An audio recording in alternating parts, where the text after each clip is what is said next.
Hey, remote workers. I want to talk about an interesting phenomenon I encountered when I first started working remotely. So, this is particularly an interesting thing for people who may be just starting to work remote, who came from a more traditional office.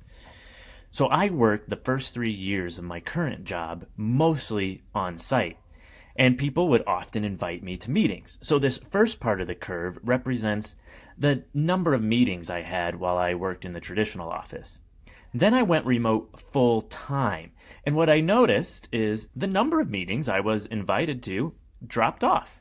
This was nice. I don't particularly always need to be a part of meetings, and it freed me up to focus on the particular outcomes my job called for.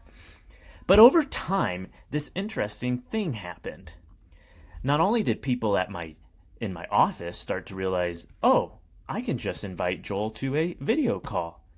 But many of the external constituents that we work with, our clients and other folks that my job has me interacting with, they started to realize that, oh, Joel's available with a simple video call.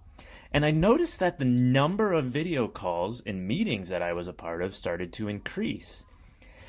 And now, people who would have never thought to have me in a meeting when I was in the traditional office were inviting me to their meetings at a much higher level than I had ever experienced before. In fact, I was being invited to more meetings than I ever had before. So, if you've worked remotely for a while or you're just starting, this is an interesting phenomenon to kind of be aware of. As that number starts to creep back up, it might be a good time to ask, what meetings do I need to be a part of? What are central to the work that I'm doing? And what meetings might I be able to politely decline attendance to in order to protect the time that you need to get the work done that you need to be accomplishing?